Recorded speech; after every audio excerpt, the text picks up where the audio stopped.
Welcome to special live. నేను రమా మండవ.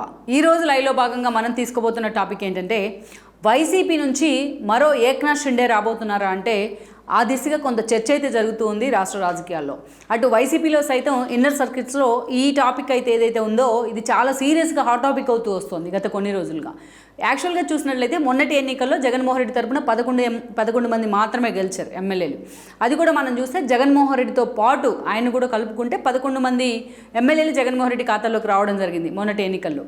అంటే 2019 ఎన్నికల్లో ఆ రోజు టీడీపీకి కేవలం 23 సీట్లే వస్తే జగన్మోహన్ రెడ్డి ఆ రోజు ఒక్క ఛాన్స్ వేవ్తోని తన పాదయాత్ర కావచ్చు, నవరత్నాలు లాంటి ప్రచారం కావచ్చు, ప్రశాంత్ కిషోర్ టీం లాంటి వాళ్ళు పెట్టిన ఏదైతే వ్యూహాలు కావచ్చు, ఇలాంటి వాటన్నిటితో జగన్మోహన్ రెడ్డి ఆ రోజు చూసినట్లయితే ఒక 151 సీట్లతోని ఒక థంబింగ్ మెజారిటీతో ఆయన సీఎం అయి ఉన్నారు.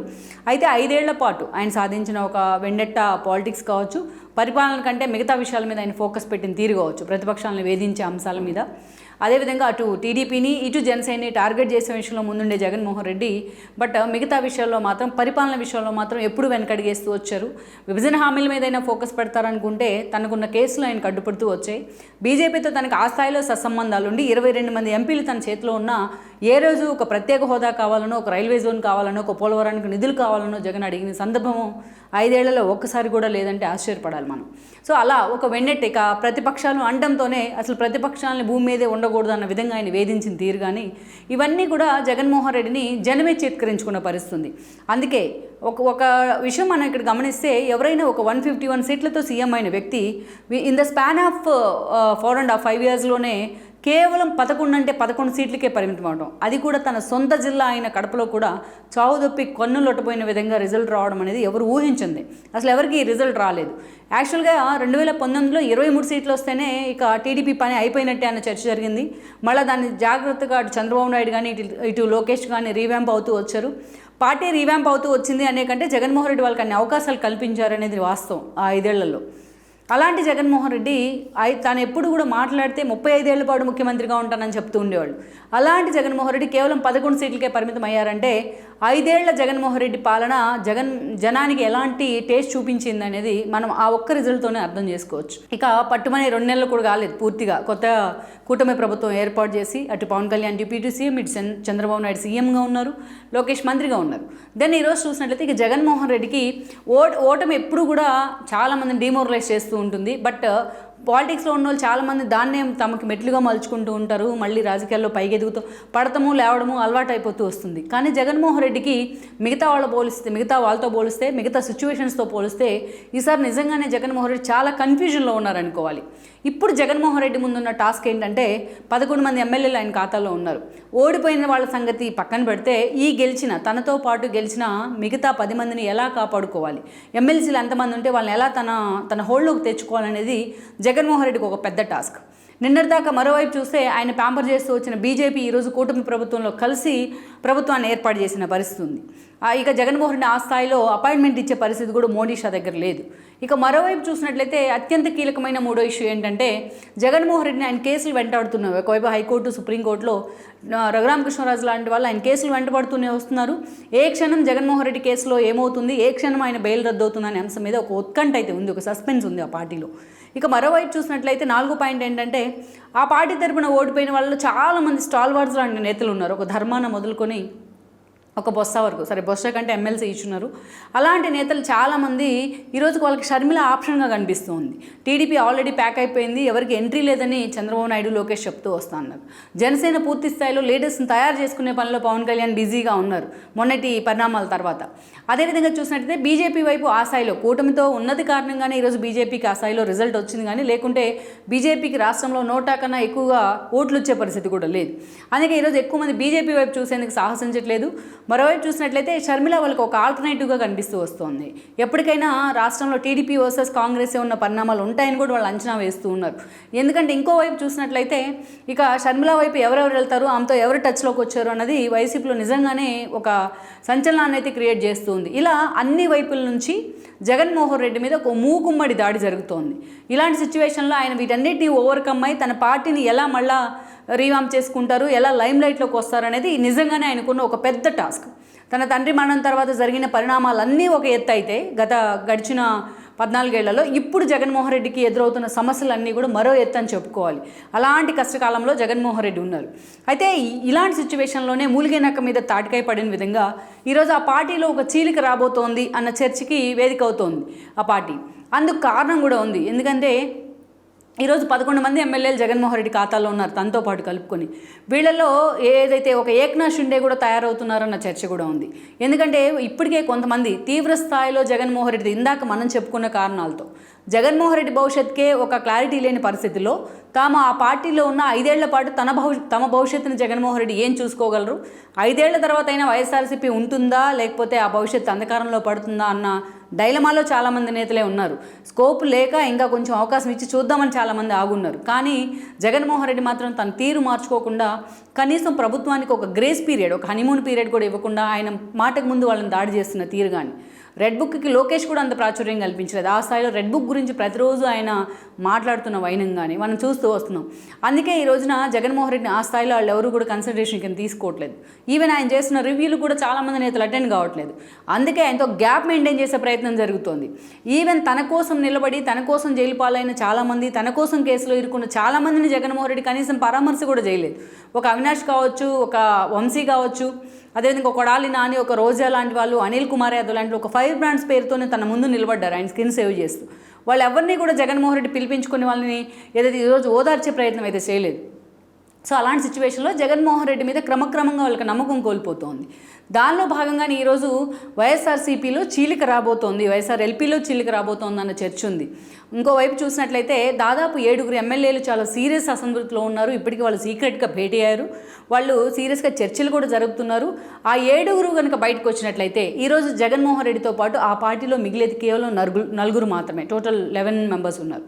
సో ఇక ఆ 7 బయటకు వచ్చి మహారాష్ట్రలో ఎలాగైతే శివసేన నుంచి ఉద్ధవ్ ఠాక్రేని ఏదైతే పదవి నుంచి దించి శివసేనని ఆక్రమించే ప్రయత్నం జరిగిందో ఏక్నాథ్ షిండే రూపంలో, ఆ తర్వాత షిండే బయటకు వచ్చిన తర్వాత కూడా ఆయన వెంట వచ్చిన ఎమ్మెల్యేలతో మెజారిటీ ఆయన వైపే ఉన్నారు. కాబట్టి సో నాకు ఏదైతే శివసేన సొంత పార్టీని అది నాదేనంటూ కూడా ఆ రోజున క్లెయిమ్ చేసుకున్న పరిస్థితి షిండే వర్గం.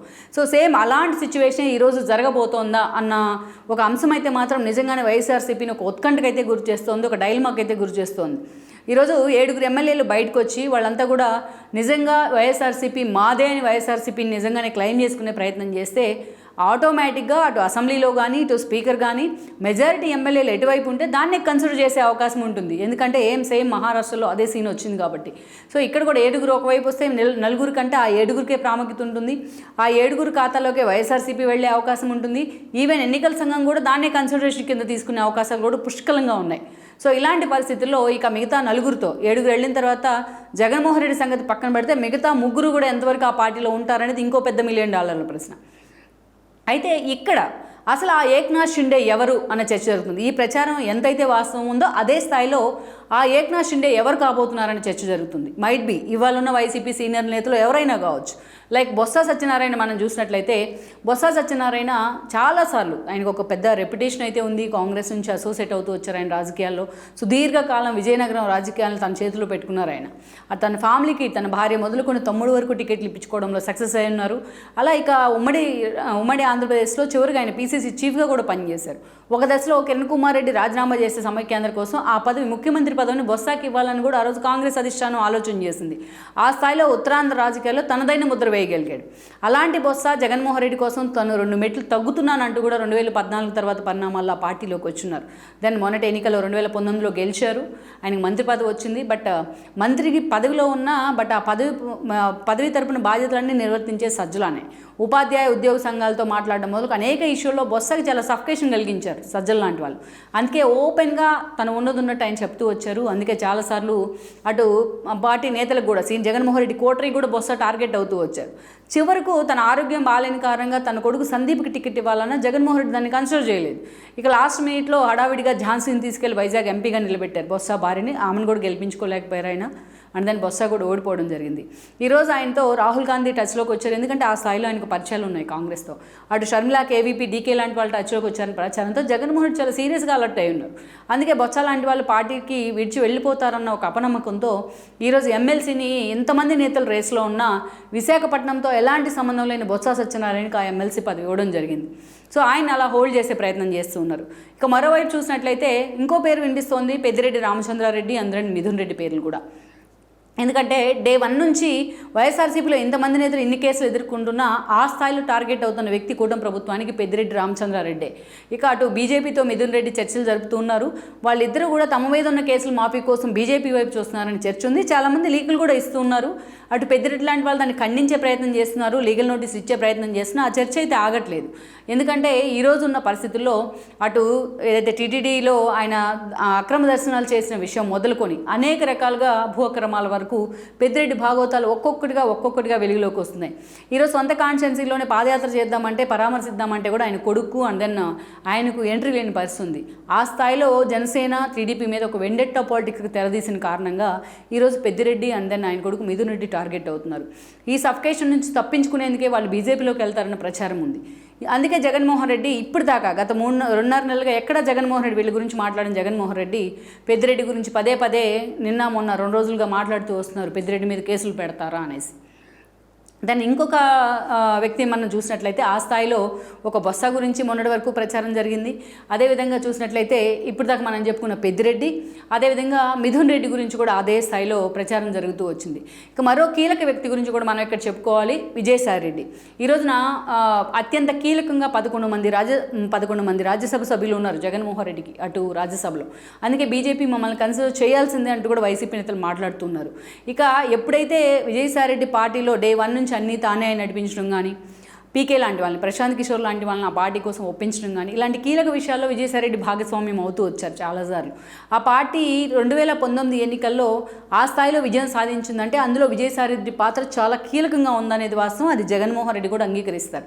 వన్స్ జగన్ గెలిచిన తర్వాత అమరావతిని పక్కన పెట్టి 3 రాజధానుల నిర్ణయం తీసుకున్నారు ఆయన. ఆ 3 రాజధానుల నిర్ణయం సమయంలోనే ఆ రోజున సజ్జల లాంటి వాళ్ళు అదే సమయంలో ప్రధాన సలహాదారు అయి ఉన్నారు. విజయసాయి రెడ్డిని ఉత్తరాంధ్ర బాధ్యతలకు పంపించారు. అప్పటి నుంచి విజయసాయి రెడ్డిని టార్గెట్ చేయడంలో, జగన్మోహన్ రెడ్డికి దగ్గర కాకుండా ఆయన దూరం చేయడంలో సజ్జల కోటరీ చాలా సక్సెస్ అయింది.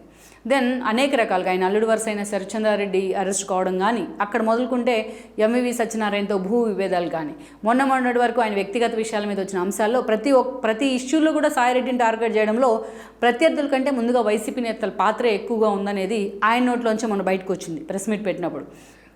అందుకే ఈరోజు విజయసాయి రెడ్డి బీజేపీ అటు అమిత్ షాతో కూడా భేటీ అవుతున్నారు. జగన్మోహన్ రెడ్డికి దొరికిన అపాయింట్మెంట్ అమిత్ షా దగ్గర విజయసాయి రెడ్డికి దొరుకుతుందంటేనే బీజేపీతో ఆయన యాక్సెస్ ఏ స్థాయిలో ఉందో మనం అర్థం చేసుకోవచ్చు. అందుకే ఈరోజు విజయసాయి రెడ్డి బీజేపీలోకి వెళ్ళిపోతూ ఉన్నారు. ఆయనకు ఒక గవర్నర్ పదవి కూడా లభించబోతోంది అనే చర్చ ఉంది. వన్స్ రాజ్యసభలో ఫ్లోర్ లీడర్గా ఉన్న విజయసాయి రెడ్డి లాంటి వాళ్ళు వెళ్ళిపోతే ఈరోజు మిగతా రాజ్యసభ సభ్యులు చాలామంది బీజేపీలోకి వెళ్ళే అవకాశం ఉంటుంది. అంతేకాదు పార్టీలో ఇదే స్థాయిలో తనను టార్గెట్ చేస్తూ వస్తే పార్టీలో చీలికి తేవడానికి కూడా విజయసాయి రెడ్డి ముందుకు వచ్చే అవకాశం ఉందనే లీకులు కూడా వస్తున్నాయి. సో అలా, ఎందుకంటే విజయసాయి రెడ్డి ఎపిసోడ్ ఆ స్థాయిలో జరిగితే ఎక్కడ జగన్మోహన్ రెడ్డి దాన్ని ఖండించే ప్రయత్నం చేయాల. అటు పిన్నెల్లిని పరామర్శించిన జగన్మోహన్ రెడ్డి జైలుకి వెళ్ళి, ఇటు పెద్దిరెడ్డి లాంటి వాళ్ళని వెనకేసుకొస్తున్న జగన్మోహన్ రెడ్డి, ఇటు బొత్స లాంటి వాళ్ళకి ఎమ్మెల్సీ పదవి ఇచ్చిన జగన్మోహన్ రెడ్డి ఈరోజు విజయసాయి రెడ్డి అంత చేస్తే తన కోసం ఎక్కడ విజయసాయి రెడ్డిని ఆయన కన్సిడర్ చేస్తూ కూడా ఒక మాట మాట్లాడలేదు.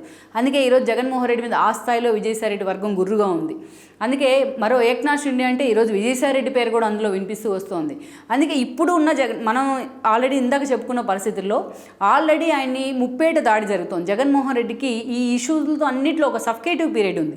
ఈవెన్ ఈరోజు లండన్ వెళ్ళాలన్నా కూడా ఆయన కోర్టు పర్మిషన్ తీసుకొని వెళ్ళాలనుకున్న పరిస్థితి, ఆ సిచ్యువేషన్లో ఉన్నారు జగన్మోహన్ రెడ్డి. ఒక్కసారిగా ఆయన సామ్రాజ్యం కుప్పకూలిపోయింది ఓటమి పాలైన తర్వాత. అలాంటి సిచ్యువేషన్లో ఈరోజు నిజంగానే ఏక్నాథ్ షిండే రూపంలో ఎవరో ఒక సీనియర్ బొత్సకి ఈ రోజున ఎమ్మెల్సీ పదవి ఇచ్చినంత మాత్రాన ఆయన జగన్మోహన్ రెడ్డిని అంటిపెట్టుకుని ఉంటాడని కూడా మనం లెక్కలేలాం. ఎందుకంటే తమకు అవకాశం ఉన్నా కూడా పోటీని పెట్టకుండా అటు టీడీపీ, జనసేన చాలా లౌక్యంగా వ్యవహరించాయి బొత్స విషయంలో. అందుకే ఇదంతా కూడా పవన్ కళ్యాణే నడిపించారు బ్యాక్గ్రౌండ్లో. బొత్స ఆల్రెడీ పవన్తో టచ్లో ఉన్నారనే ప్రచారం కూడా ఉంది. ఇక ఎప్పుడైతే ఏక్నాథ్ షిండే ఎపిసోడ్ గురించి బొత్సాన్ని ప్రశ్నిస్తే ఆ టాపిక్ గురించి ఆయన మాట్లాడేందుకు కూడా ఇష్టపడలేదు, దాన్ని కనీసం ఖండించే ప్రయత్నం చేయలేదు. ఇక్కడే చాలామందికి అనుమానాలు వస్తూ ఉన్నాయి. సో ఓవరాల్గా మనం చూసినట్టయితే ఇప్పుడున్న సిచ్యువేషన్లో జగన్మోహన్ రెడ్డి అసలే సమస్యలతో సతమతం అవుతున్న పరిస్థితుల్లో ఈరోజు నిజంగానే ఒక ఏక్నాథ్ షిండే లాంటి వాళ్ళు బయటకు వచ్చిన చేసినట్లయితే వైఎస్ఆర్సీపీ నుంచి ఇక జగన్మోహన్ రెడ్డికి భవిష్యత్ ఏంటి అన్న ప్రశ్న అయితే చాలా సీరియస్గా హాట్ టాపిక్ అవుతుంది. మరి లెట్స్ ఇప్పుడున్న పరిస్థితుల్లో జగన్మోహన్ రెడ్డి తన తీరు మార్చుకోకపోతే, తన వెళ్లే రూట్ మార్చుకోకపోతే నిజంగానే ఆయనే స్వయంగా ఏక్నాథ్ షిండేని తయారు చేసినట్లు అయ్యే అవకాశాలు కూడా పుష్కలంగా ఉన్నాయి. మరి నిజంగానే ప్రచారం జరుగుతున్నట్టు ఇది కేవలం ప్రచారానికే పరిమితం అవుతుందా? నిజంగానే ఏదో ఒక రూపంలో జగన్మోహన్ రెడ్డి తరపున వైఎస్ఆర్సీపీ నుంచి ఒక ఏక్నాథ్ షిండే లాంటి వాళ్ళు తయారవుతున్నారా అనేది మాత్రం మనం చూడాలి. నిజంగా అలాంటి పరిస్థితి వస్తే జగన్మోహన్ రెడ్డి దాన్ని ఎలా కన్సిడర్ చేయగలరు, ఎలా ఆ సిచ్యువేషన్ని కంట్రోల్ చేయగలరు అనేది మనం చూడాల్సి ఉంది. మొత్తానికి వైసీపీలో మరో ఏక్నాథ్ షిండే అన్న చర్చ మాత్రం ఈరోజు తెలుగు రాష్ట్ర రాజకీయాలను కుదిపేస్తోందంటే ఆశ్చర్యం లేదు. ఈ వీడియో మీకు నచ్చినట్లయితే please share, like and subscribe R24 Telugu.